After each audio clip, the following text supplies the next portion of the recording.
All right, welcome everyone. Today, we're unpacking a concept that honestly sounds like a total contradiction. I mean, imagine a boss whose primary job description isn't to give orders, but to serve. In this explainer, we're going to dive deep into a really fascinating management philosophy that literally flips the traditional corporate hierarchy on its head. Okay, let's dive into this. I know, right? It sounds totally counterintuitive. So, for the next few minutes, I'm going to ask you to just temporarily toss out everything you know about traditional corporate power dynamics. We usually think of leaders as the people at the very top, handing down directives, while the servants are at the bottom doing all the heavy lifting. But what if the person at the bottom, the one doing the serving, is actually the one steering the ship?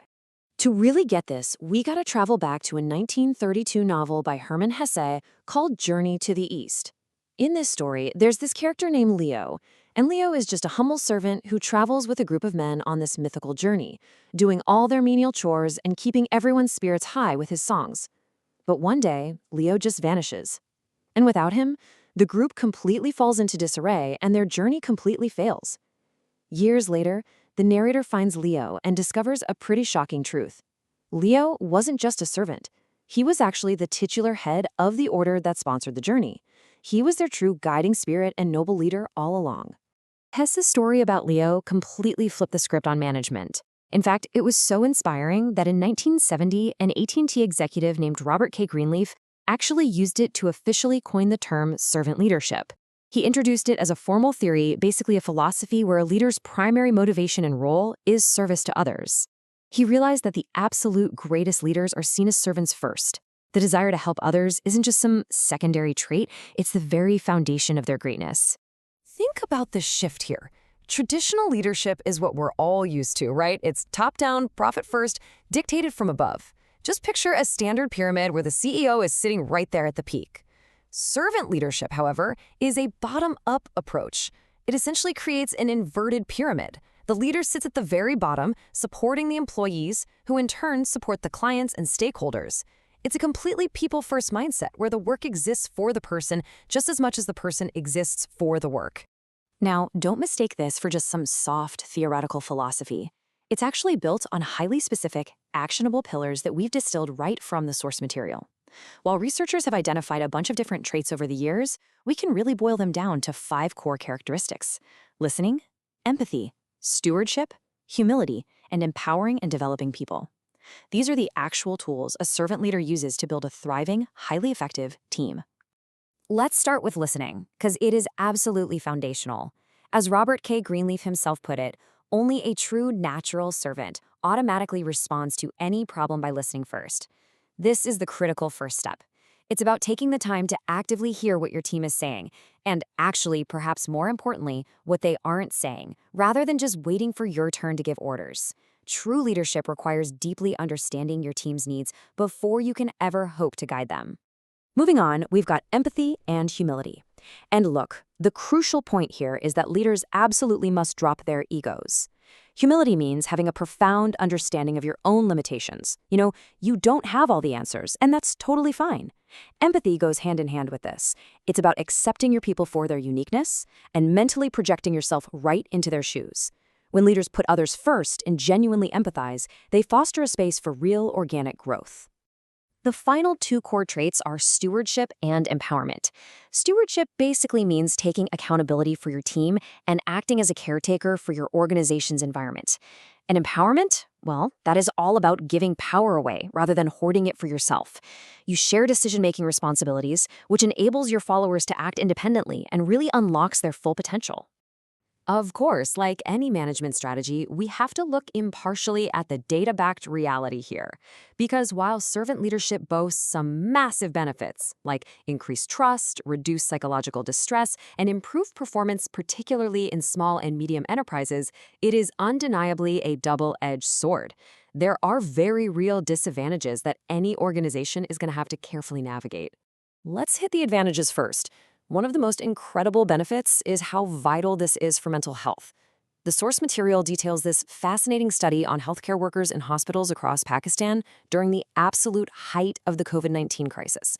The data showed that a servant leadership style successfully mitigated psychological distress and significantly reduced burnout. During a deeply traumatic time, prioritizing the well-being of the staff was literally the exact thing that kept teams functioning. But, we've got to look at the flip side too. When you value literally everyone's input and constantly strive for consensus, decisions are just going to take longer. This approach can be dawdling and downright frustrating for employees who just want immediate answers. When a crisis requires a split-second decision, striving for a group consensus can actually cause teams to lose sight of immediate corporate goals. Plus, in traditional corporate environments, a leader who constantly defers to their team runs the very real risk of being perceived as weak or powerless. So let's map this framework across history, just to prove this isn't only an academic theory born in the 1970s. We can actually see these traits in major historical figures and modern corporations alike. We're talking from Abraham Lincoln in the 1860s to Mother Teresa in the 1950s, all the way to Google in the 2000s. Take Abraham Lincoln, for instance. He is widely considered one of the most persuasive and prominent U.S. presidents.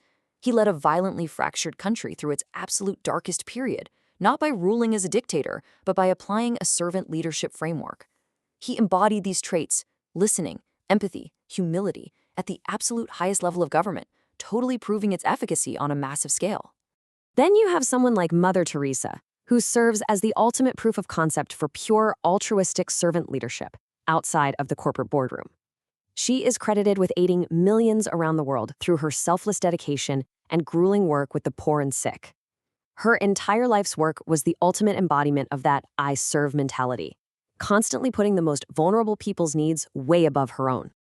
But you might be wondering, does this actually work in a cutthroat modern capitalist environment?